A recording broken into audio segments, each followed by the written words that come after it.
पुराने वक्तों की बात है। दूर किसी बस्ती में एक आदमी रहता था जिसका नाम मंसूर था। मंसूर का आगे पीछे कोई नहीं था, क्योंकि जब मंसूर बहुत छोटा था तो उसके बाप का इंतकाल हो गया। फिर उसकी माँ उसकी परवरिश करने लगी, मगर कुछ महीनों बाद उसे भी बीमारी ने आ घेरा और वो भी इस दुनिया से चली गई। अब मंसूर इस दुनिया में बिल्कुल अकेला रह गया था। शुरू शुरू में कुछ रिश्तेदार और हमसाए उसके घर खाना भी भेज दिया करते थे, मगर आहिस्ता आहिस्ता सब ने उससे मुंह फेर लिया। एक 10 साल का बच्चा अकेला एक झोपड़ी में रह रहा था। यही मिट्टी की कच्ची झोपड़ी उसका इकलौता सहारा थी। वो रातों अकेला सोता तो जानवरों की आवाज़ों से डर जाया करता था, मगर सितम ये कि इस बच्चे का खौफ दूर करने वाला भी कोई नहीं था। फिर भी यूं ही वो अपना वक्त गुजारता रहा। किसी तरह जब उसकी रात कट जाती तो दिन के वक्त उसे खाने की ज़रूरत पड़ती, इसलिए वो बाजार का रुखसा करता। क्योंकि अभी वो बहुत छोटा था, इसलिए उसे कोई काम भी नहीं देता था और वो इस काबिल भी नहीं था कि कोई भारी काम कर सके। आखिर उसे मजबूरन भीख मांगनी पड़ी। उसने मिट्टी का एक प्याला लिया और बाजार में घूमने लगा। बाजार में अगर उसे कोई अमीर ताजिर नजर आता तो फौरन उसके सामने मिट्टी का प्याला कर देता और कहता, साहब अल्लाह के नाम पर इस यतीम की मदद करो, रात से कुछ नहीं खाया। कुछ लोग उसे धुतकार देते और कुछ थप्पड़ भी मार देते, ये समझकर कि शायद वो झूठ मूठ का भिखारी बना हुआ है, क्योंकि जिस तरह की उसकी शक्ल सूरत थी वो किसी अच्छे घर का लड़का लगता था। मगर लोगों को क्या खबर थी कि उसके साथ क्या बीत रही है। लोगों का उसके साथ इतना बुरा रवैया उसके दिल में नफरत पैदा करता जा रहा था।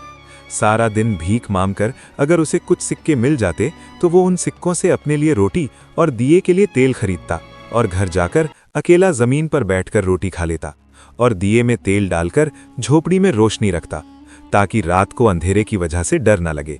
अब उसका रोज का यही मामूल था। वो रोज सुबह उठकर बाजार में भीख मांगने जाता।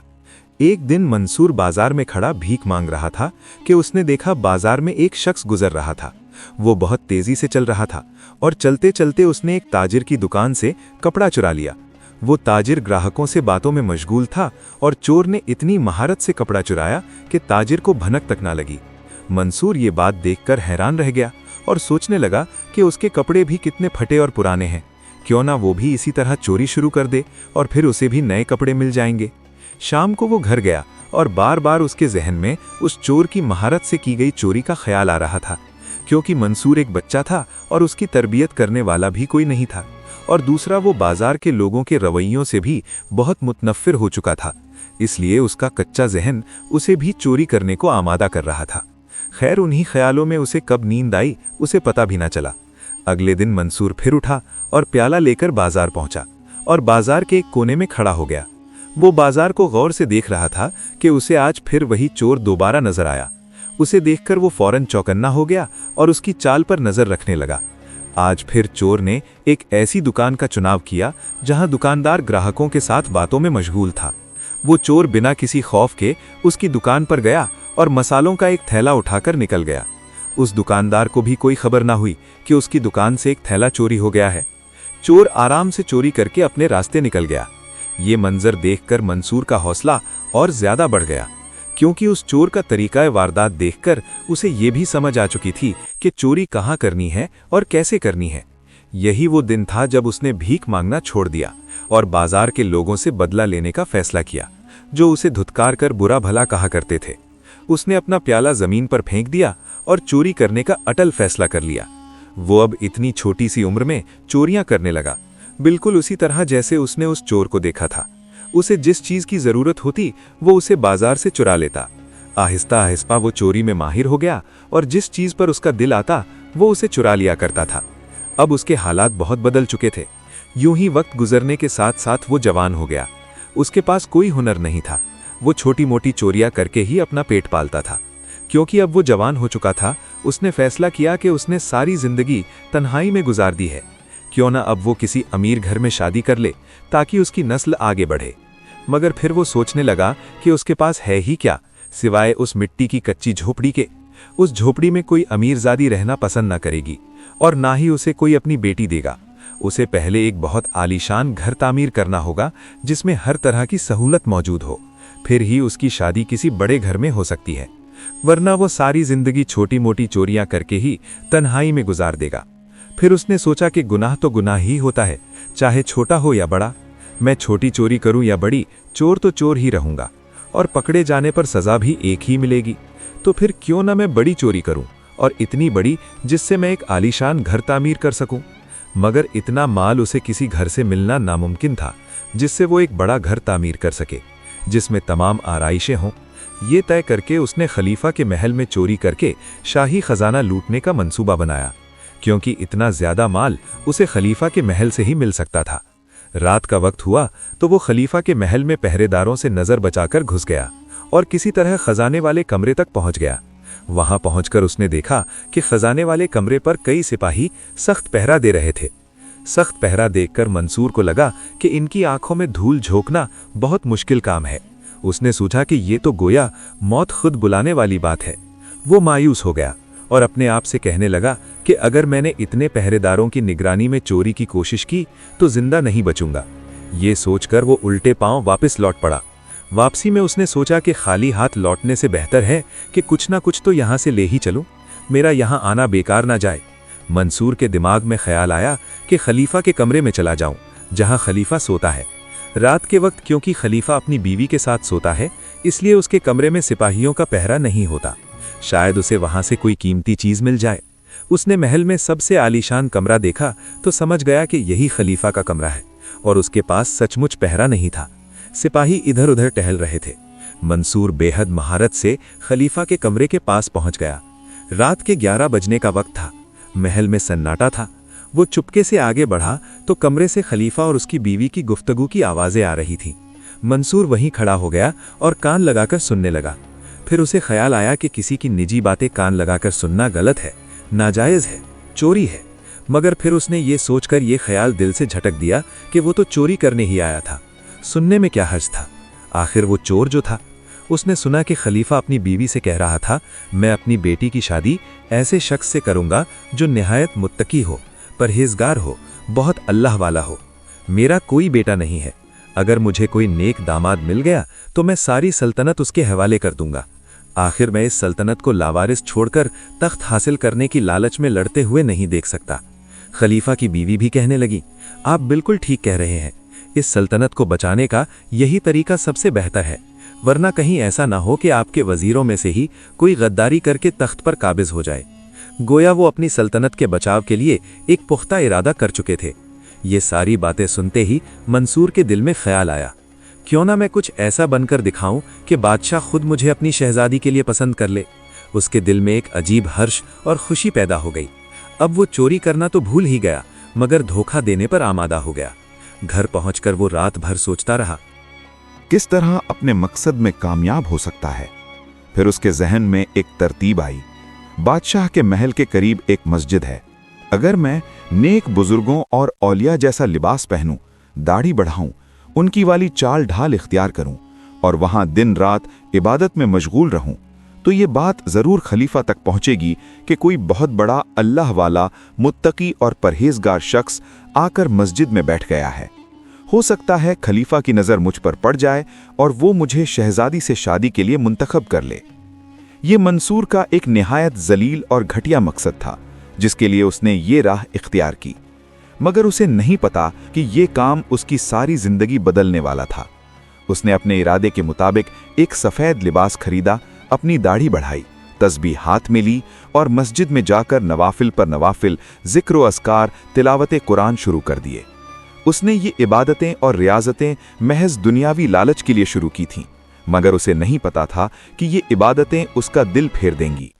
वो जब जब नमाज पढ़ता, उसके दिल को अजीब सा सुकून मिलने लगता। उसने महसूस किया कि नमाज में बहुत करार है। ज्यों ज्यों नमाज पढ़ता गया, उसके दिल पर लगी गुनाह की कालिक साफ होने लगी। अब उसे कोई न कोई अल्लाह का नेक बंदा समझकर अपने आप ही रोटी दे जाया करता था।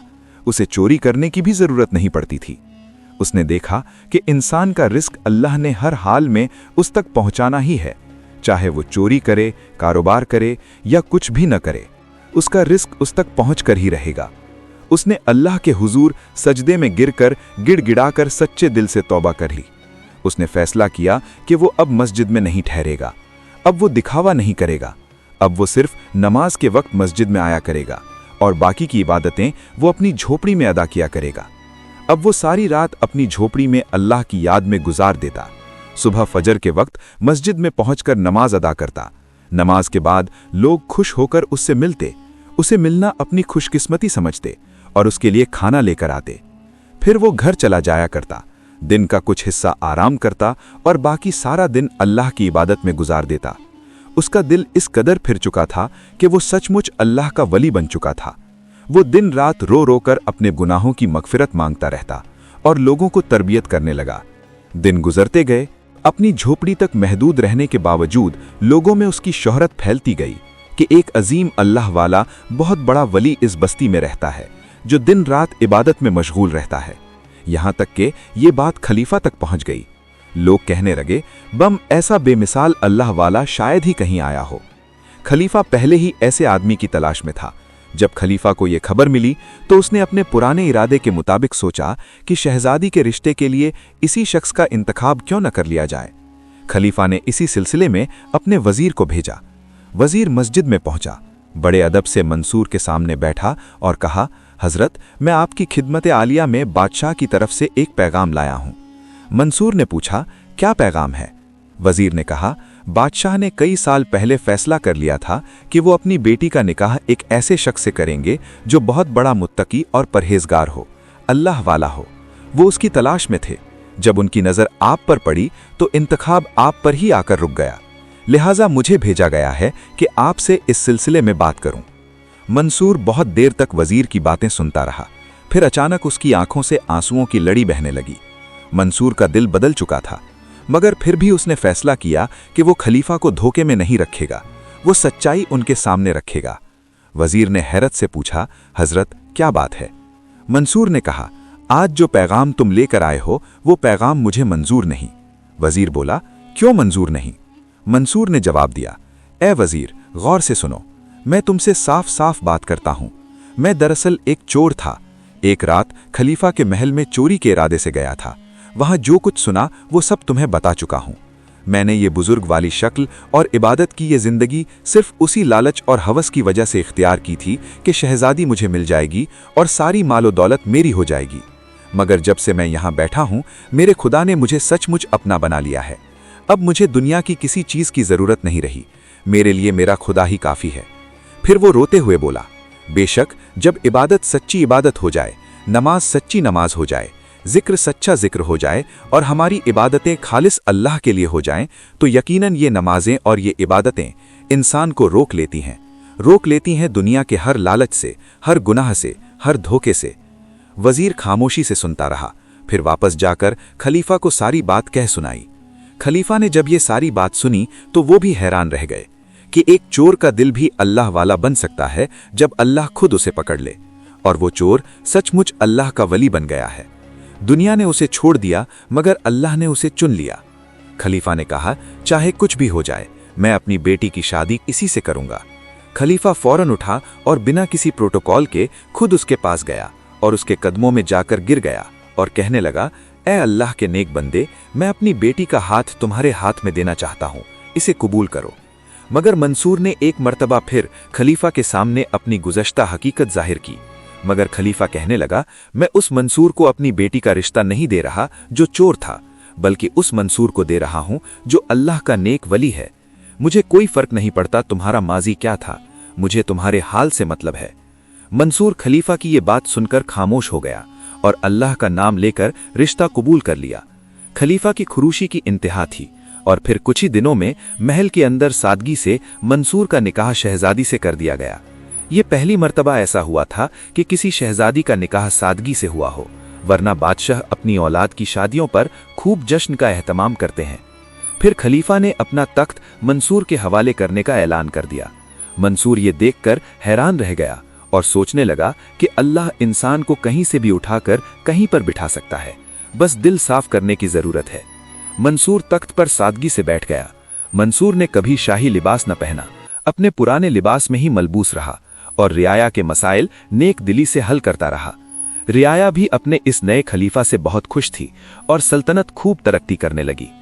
अल्लाह की रहमत कभी बंदों के ज़ाहिरी हालात को नहीं देखती, वो तो दिल की गहराइयों में झांकती है। मंसूर एक चोर था, यतीम था, नफरतों से भरा हुआ था, मगर जब उसने दिखावे के लिए सजदा किया तो सजदे ने उसे सच्चा कर दिया। इबादत जब जुबान से निकलकर दिल में उतर जाती है तो वो इंसान को गुनाहों के पंजों से छुड़ाकर रहमत के दामन में ला फेंकती है।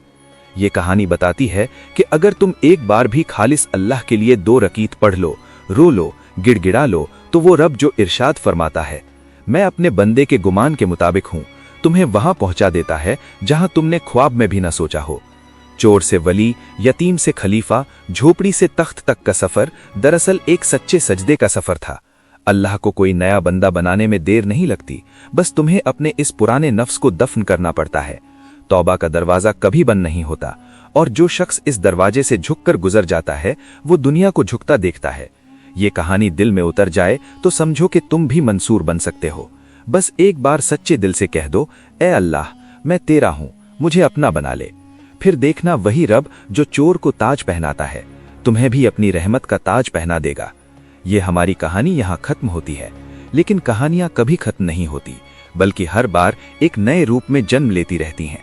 अपनी राय कमेंट्स में शेयर करें कि आपने इस कहानी से क्या सीखा। आप किस शहर से इस कहानी को सुन रहे हैं। अगर ये कहानी आपको पसंद आई तो लाइक और सब्सक्राइब करना न भूलें। मिलते हैं एक और नई वीडियो के साथ, तब तक के लिए अल्लाह हाफिज। अल्लाह। हसन अल बसरी कुरान एकेडमी के साथ कुरान सीखें। हम दुनिया भर में स्काइप, जूम और व्हाट्सएप के जरिए कुरान की तालीम देते हैं। हम मुब्तदियों के लिए कुरान तजवीद के साथ किरत कोर्स, कुरान तर्जुमा, कुरान हिफ्ज और तफसीर के कोर्सेज पेश करते हैं। काबिल और तरबियत याफ्ता फीमेल और मेल असातिज़ा के साथ कुरान सीखें। हमारे साथ शामिल होने के लिए जल्दी करें। हमारी वेबसाइट विजिट करें hasanalbasriquranacademy.com। WhatsApp number 030639703776।